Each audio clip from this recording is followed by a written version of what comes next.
Guntur Gandhi park వద్ద CPI నగర సమితి కార్యదర్శి కోట మాల్యాద్రి అధ్యక్షతన జరిగిన భారత కమ్యూనిస్టు పార్టీ సిపిఐ శతవార్షికోత్సవాల ప్రారంభ బహిరంగ సభలో ముఖ్య అతిథిగా పాల్గొని ప్రసంగిస్తున్న సిపిఐ రాష్ట్ర కార్యదర్శి కె రామకృష్ణ, రాష్ట్ర కార్యవర్గ సభ్యులు జంగాల అజయ్ కుమార్, ఏఐటియుసి రాష్ట్ర గౌరవాధ్యక్షులు వెలుగూరి రాధాకృష్ణమూర్తి. ఈ సభలో 75 సంవత్సరాలు నిండిన పార్టీ సభ్యులకు సన్మాన కార్యక్రమం జరిగింది. భారత కమ్యూనిస్ట్ పార్టీ 1925 డిసెంబర్ 26వ తేదీన అంటే ఈ రోజుకి 100వ సంవత్సరంలోకి అడుగుపెట్టింది. 100 సంవత్సరాల సుదీర్ఘమైనటువంటి మా పోరాటం దేశంలోనే కాదు ప్రపంచ చరిత్రలో సువర్ణాక్షరాలతో లిఖించదగినటువంటి పోరాట చరిత్ర కలిగినటువంటి ఈ పార్టీ పుట్టినప్పుడే భారతదేశ స్వాతంత్రోద్యమం కోసం వీరోచితంగా పోరాడి పశువులు బాయటం అనేది జరిగింది. కానీ ఇవాళ నల్లదొరలు ప్రవేశించారు. నరేంద్ర మోడీ, అమిత్ షా, గౌతమ్ అదానీ, అలాగే ముఖేష్ అంబానీ ఈ నల్లదొరలు మళ్ళీ దేశాన్ని పట్టి పీకు తింటూ ఉన్నారు.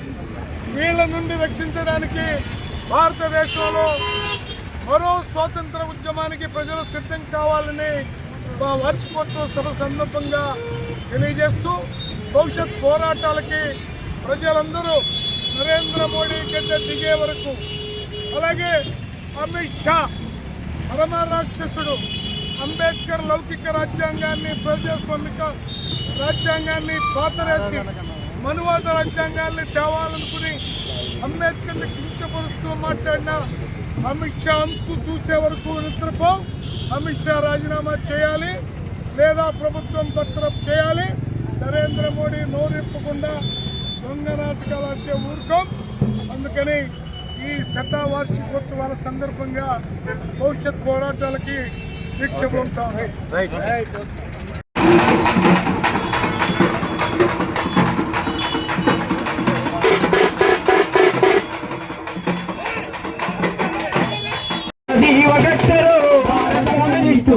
పుట్టిన పులి బిడ్డరు భారత కమ్యూనిస్టు పార్టీ, ప్రజల జీవగట్టరు భారత కమ్యూనిస్టు పార్టీ. తెలంగాణ గడ్డ మీద తొలచైచిన నైజామును, తెలంగాణ గడ్డ మీద తెగదలిచిన నైజామును, రాక్షసులని బలి చేసిన రజాకారు గుండాలను, రాక్షసులను బలి చేసిన రజాకారు గుండాలను తిప్పి తిప్పి కొట్టి జనం, తిప్పి తిప్పి కొట్టి జనం తిరుగుబాటు రుచి చూపిన సాయుధ సమరమ్ములో భారత కమ్యూనిస్టు పార్టీ, జనరణ రంగమ్ములో భారత కమ్యూనిస్టు పార్టీ, సాయుధ సమరమ్ములో భారత కమ్యూనిస్టు పార్టీ, జనరణ రంగమ్ములో భారత కమ్యూనిస్టు పార్టీ. శ్రమజీవుల పోరులోన ఉద్యమాల హోరులోన, శ్రమజీవుల పోరులోన ఉద్యమాల హోరులోన, ఎర్ర జెండ నీడ కింద ఎదురు తిరుగు జాడలోన, ఎర్ర జెండ నీడ కింద ఎదురు తిరుగు జాడలోన పుట్టిన పులి బిడ్డలో భారత కమ్యూనిస్టు పార్టీ.